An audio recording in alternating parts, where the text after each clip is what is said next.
সম্মিলিত ইসলামী ব্যাংক নিয়ে একটি মহল বিশৃঙ্খলা সৃষ্টির চেষ্টা করছে। তারা ঘোলা পানিতে মাছ শিকার করতে চাইছে, কিন্তু আমানতকারীদের এতে আতঙ্কিত না হওয়ার অনুরোধ করেছেন বাংলাদেশ ব্যাংকের গভর্নর আহসান এইচ মনসুর। তার দাবি, আমানতকারীদের টাকা সুরক্ষিত আছে, ধীরে ধীরে ফেরত পাবেন তারা। বড় আমানতকারীরা 40% ঋণ হিসেবে নিতে পারবেন বলেও জানান গভর্নর।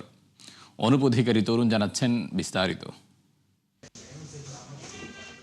সম্মিলিত ইসলামী ব্যাংকের গ্রাহকরা 1 জানুয়ারি থেকে সর্বোচ্চ 2 লাখ টাকা তুলতে পারলেও সবাই টাকা পাবেন না বলে নানা মাধ্যমে গুজব ছড়াচ্ছে একটি মহল। যে এই অপপ্রচারে বিশ্বাস করবেন না, আপনি ব্যাংকে যান, ব্যাংকের থেকে আপনার নিজেই দেখে আসুন, শুনে আসুন, বুঝে আসুন।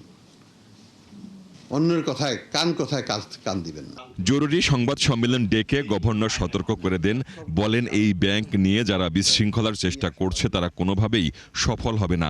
আমানতকারীরা ধীরে ধীরে তাদের সব টাকা ফেরত পাবে বলেও আশ্বস্ত করেন তিনি।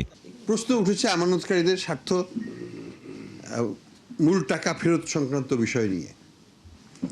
আমরা আবার যেটা বলতে চাচ্ছি যে সকল আমানতকারীর মূল আমানত পুরোপুরিভাবে সুরক্ষিত থাকবে, তবে এটা পর্যায়ক্রমে পরিশোধ করা হবে। এটা আমরা আগেও বলেছি, এখনো বলছি।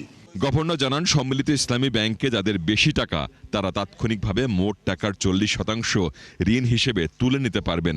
আমার 20 কোটি টাকা আছে, আমি পাচ্ছি 2 লাখ টাকা, এটা তো পরিমাণ খুব বেশি না। তাদেরকে আপ টু 40% পর্যন্ত, 40% পর্যন্ত এই তাদের ডিপোজিটের এগেনস্টে ইমিডিয়েট লোন দেওয়ার ব্যবস্থা করছি আমরা। অর্থাৎ তারা চাইলে, তার যদি 20 কোটি টাকা থাকে, 40% অর্থাৎ 8 কোটি টাকা তুলে নিতে পারবে। আমানতকারীরা 2024-25 সালে মেয়াদি আমানতের উপর 4% মুনাফা এবং এবছর জানুয়ারি থেকে তা বাজার ভিত্তিক পাবেন বলে জানান আহসান এইচ মনসুর। 23 সাল পর্যন্ত যেভাবে আগে হিসাব করা ছিল সেইভাবেই থাকবে। 24-25 4% হারে থাকবে। এটা হচ্ছে এহসান, সরকারের দান।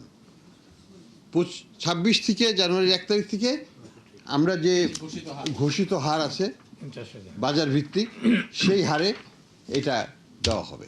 আসছে ফেব্রুয়ারি থেকে এই ব্যাংকের গ্রাহকরা হটলাইনের মাধ্যমে যে কোনো সমস্যার কথা জানাতে পারবেন এবং ব্যাংক কর্তৃপক্ষ দ্রুত তা সমাধানের চেষ্টা করবেন বলে জানান গভর্নর। অনুপ অধিকারী তরুণ, 71, ঢাকা।